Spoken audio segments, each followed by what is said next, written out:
Lagunya banyak.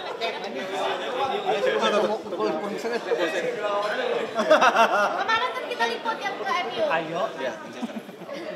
Turunan dikit ya. Oh, yang mana? Ceng. Oh iya, seminggu. Serius? Ya udah bang. Beda-beda. Aman nggak? Tes aman nggak? Laris aman Laris. Ceng. Sikat Laris. Bang, mungkin hari ini kegiatannya dalam rangka apa nih bang? Ya, hari ini kita melakukan press conference untuk konser kita di Malaysia. Amazing Concert itu tanggal 29 Juni di KL di Megastar Arena, salah satu tempat konser yang populer juga di KL dan kapasitasnya juga lumayan gede ya, 7.000 orang kalau nggak salah. Jadi terakhir kita sempat konser di sana dan sold out juga. Belum lama. Tapi bedanya di tahun ini kita akan bawain lagu-lagu baru di album 8, jadi mungkin ya, orang Malaysia yang udah nonton kita kemarin akan tahu bedanya gitu. Kenapa memilih Malaysia sebagai tempat kamu manggung? Di Malaysia tuh kalau kita lihat Spotify kita yang paling nomor 2 terbaik itu Malaysia. Jadi buat kita negara yang wajib kita datangin itu salah satunya adalah Malaysia, karena orang-orang yang streaming lagu-lagu kita itu kalau ngomongin peringkat Indonesia pertama, kedua Malaysia. Jadi memang satu kewajiban lah kayaknya ya, kalau ada band Indonesia yang udah populer gitu di sini harus ke Malaysia. Gitu. Bang, mungkin spill sedikit riders yang wajib di sana tuh apa sih dari dimasukin untuk riders Kan agak berbeda sedikit ya. Riders kita ya sebenarnya kalau di Malaysia nggak jauh beda sih sama yang ada di Indonesia gitu, karena kan kita juga nggak ada yang aneh-aneh banget sih sebenarnya, paling susu, buah-buahan. Cuma biasanya kalau ke luar tuh kita suka minta kayak makanan khas. Makanan khas sana ya? Khas sana kayak gitu lah. Kayak snack-snack di sana kita biasanya kan beda tuh. Nah, kita paling minta snack-snack yang khas di sana sih. Kan kamu sudah manggung 3 tahun nih berturut-turut ya, dari 2022. Nah, ada hal-hal unik atau yang nggak pernah dilupain nggak sih? Ada satu momen di mana yang nggak bisa lupa deh di Malaysia. Mungkin antusiasme orang-orang Malaysia tuh luar biasa. Maksudnya gini, kan kalau misalnya kita manggung di negara lain gitu ya, kalau misalnya kita main di Australia kan banyak orang Indonesia yang datang. Nah kalau ini tuh kalau di Malaysia dan datang orang-orang Malaysia gitu, bahkan orang Indonesia juga sedikit banget, mungkin hanya kurang dari 10% kayaknya. Jadi hampir 90% tuh orang Malaysia, sisanya bagi-bagi tuh ada orang Singapura, orang Brunei, orang Indonesia yang memang kerja di sana, itu juga sedikit gitu. Jadi sebenarnya kita merasa selalu spesial ketika kita manggung di Malaysia, karena kan kita manggungnya tuh bukan yang konser yang kayak reguler yang di Indonesia. Kalau di sini kan kita hanya 1 jam, kayak main di festival kan 1 jam, kadang-kadang cuma 8 lagu, 10 lagu. Kalau di sana tuh kalau konser bisa 20 lagu lebih gitu. Nah kita kalau di Indonesia bahkan kita kan baru bikin konser 20 tahun kemarin, tahun 2023 kan, itu kita bawain 28 lagu. Makanya kita selalu seneng kalau konser tuh kita bisa bawain lagu-lagu yang tidak hanya lagu-lagu hits, tapi lagu-lagu yang memang jarang kita bawain juga di konser. rencananya berapa lagu berarti nanti? 20 lagu lebih? Pasti lebih dari 20 lagu sih, apalagi kan kita ada setnya nambah karena kita akan bawain lagu-lagu baru kan nanti gitu. Kebetulan juga di bulan Mei ini tanggal 20 kita akan rilis album baru, album 8. Terus lagunya juga banyak, ada 15 lagu lagu baru semua. Ya mungkin kita akan kesulitan mau lagu mana aja yang akan kita bawain tuh nanti. Nah, biasa paling banyak di request sama penonton di Malaysia apa tuh? Masih sekitar album lama pasti ya. Kayak Cintain Bunuhku masih itu setengah mati, terus Jangan Menyerah. Terus yang akhir-akhir ini malah kayak lagu-lagu seperti Apa Salahku sama Sudah Free ini juga mulai naik tuh di TikToknya di sana gitu. Jadi kayak kita kaget juga ternyata lagu-lagu itu juga populer di sana.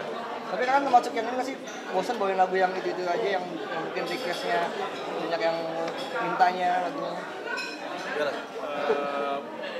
Nggak bosen sih, karena kan kalau konser spesial gini biasanya kan nontonnya bisa ribuan. Kebayang kalau kita bawain kayak Apa Salahku, terus semuanya nyanyi, itu yang selalu bikin kita kayak wah merinding terus. Bahkan kadang-kadang kita suka ngerubah-rubah ini aransemen, kayak kita bikin versi beda, kadang-kadang Apa Salahku kita bikin akustik, terus Jangan Tanpa Kata kita bikin apa gitu. Jadi versi yang berbeda-beda itu yang bikin kita nggak bosen. Senangnya tuh kalau konser tuh kayak mereka tuh kayak nggak mau rugi gitu melewatkan semua setiap. Iya betul. Jadi benar-benar konser yang berbayar. Ya konser yang berbayar itu kan jadi kayak beli tiketnya juga nggak murah kan. Jadi biasanya mereka tuh benar-benar yang dari lagu pertama sampai lagu terakhir mereka Perhatiin semua ya. stay dan sing along nyanyi. Kalian sudah 20 tahun nih, 21 tahun tetap bersama. Nah, gimana sih kalian menjaga chemistry? Kadang kan sebuah band itu jarang ada yang sampai bisa umur sepanjang kalian juga gitu. Cuman ya pilihan band aja ya yang sampai sekarang tetap berkarir. Kalian seperti apa mungkin membangun chemistry-nya sampai 21 tahun ini? Makanya tadi kan waktu tadi ngobrol di yang awal tadi saya bilang bahwa angka 8 ini angka yang sakral. Karena apa? Sebuah band Indonesia bisa mencapai 8 album itu nggak gampang. Dan mungkin bisa dihitung juga gitu. Ada band yang bisa rilis banyak album sebanyak bisa 8 album. Makanya saat ini yang kita lakukan adalah terus menambah mimpinya The Massive.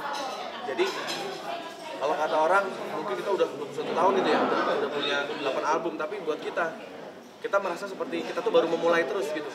Makanya kita selalu menambah mimpi-mimpi kita untuk biar kita nggak puas dengan apa yang sudah kita dapat. Karena buat kita ya ini masih, kalau kita ngomongin mimpinya The Massive ke depan itu ini masih jauh banget. Benar-benar kita tuh kayak masih gila ya, ternyata masih banyak yang harus kita capai ya. Makanya ketika kita bikin album 8 kemarin tuh orang-orang sampai bingung, kok lu bisa bikin lagu bisa sampai 15 lagu baru gitu. Bahkan sekarang kan orang lebih baik lagunya sedikit atau mungkin lebih baik single tapi kita malah bikin album dan lagunya banyak gitu. Ya karena buat kita musik itu seperti tempat kita healing. Justru kalau orang nanya lu nggak bosen bawain lagu The Massive gitu terus itu aja. Justru kita rasa jenuh kita itu dihilangkan ketika kita naik panggung. Ketika kita masuk album bikin album kemarin, benar-benar kita tuh happy banget rasanya, kayak semangatnya malah nggak ada yang turun. Benar-benar yang kita malah bikin demo kemarin bisa dapat 16 lagu di Bali. Jadi kayak desire-nya tuh dari sejak album pertama nggak berkurang, bahkan malah makin bertambah sih kayaknya. Karena ya kita udah tahu kan, apalagi dari musik yang kita buat ini kita menghasilkan banyak rezeki, terus ternyata juga bisa menghidupi banyak orang juga. Itu kayaknya itu hal yang harus disyukuri. Dan kalau misalnya tiba-tiba kita kayak malasan gitu bikin musik, itu kayaknya rugi buat kita gitu. Ya. Wah itu saya kemarin membangkitkan kekesalan kita lagi. Kemarin saya sempat ngupload foto wasit kan. Saya nanya rumahnya di mana gitu kan. Tapi emang jujur kemarin agak berat sebelah sih, maksudnya kita lihat harusnya gol yang pertama itu nggak dianulir dan itu masih onside kok gitu.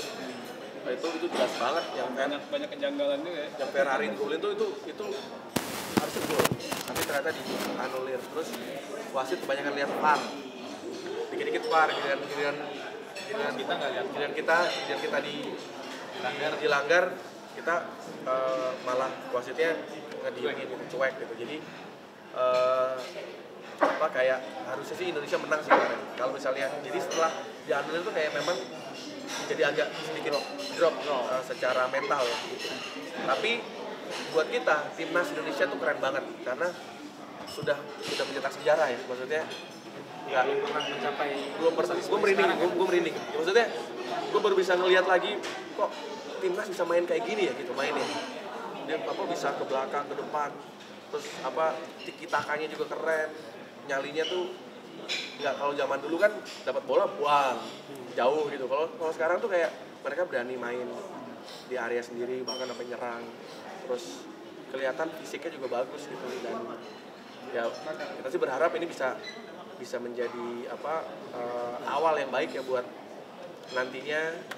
Ya maksudnya gini, kita kan dulu mimpi ya untuk bisa melihat Indonesia di Piala Dunia gitu. Kalau ngelihat mainnya kayak gini sih, mudah-mudahan udah nggak mimpi lagi, minimal kita punya harapan lah ke sana gitu. Apalagi kalau misalnya malam ini menang, kan kita Olimpiade kan di Paris. Nah itu kan sebuah sejarah ya, karena terakhir itu 68 tahun yang lalu Indonesia main Olimpiade. Berarti kalau kejadian malam menang, ya mudah-mudahan. Tapi kita juga jangan dengan ekspektasi itu ketinggian banget lagi, karena takutnya kayak kemarin kecewa kan. Tapi udah masuk ke semifinal udah keren banget sih. Kalian ada nobar nggak sih? Nobar? Ya, nobar di rumah masing-masing. Bang, ini kan banyak banget netizen di bawah sana selalu bilang kita akan rematch dengan Argentina. Siapa tahu jadi kejadian juga, karena kan kalau misalkan menang juara 3 masuk ke grup satu sama Argentina sendiri. Nah, kalian sendiri seperti apa ya? Ya itu dia, maksudnya melihat timnas kita bermain dengan negara-negara yang kuat sepak bola itu udah kita jadi mimpi lagi sekarang. Kita udah punya harapan. Kalau gua flashback 10 tahun yang lalu mungkin gua menang AFF aja susah kan, lawan Thailand ya, lawan Vietnam itu susah waktu itu kan.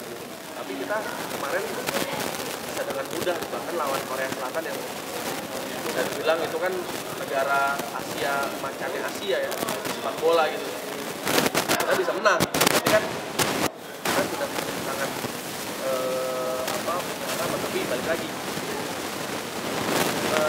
timnas yang bagus biasanya juga didukung dengan liga yang bagus.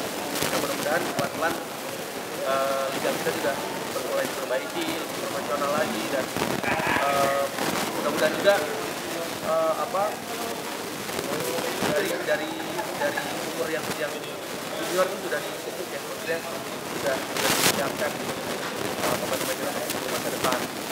Dan ya dengan adanya pemain naturalisasi kan juga cukup membantu ya, karena kan memang mungkin mereka juga mainnya di Eropa gitu, mungkin secara visi pengalaman itu mereka juga bisa membantu timnas Indonesia untuk bisa lebih bagus. Ada prediksi untuk nanti malam Skornya mungkin? berapa? Prediksi Skornya ya pasti harus menang Indonesia ya. Berapa? Selisih berapa? Soalnya apa ya, 2-0 atau 2-1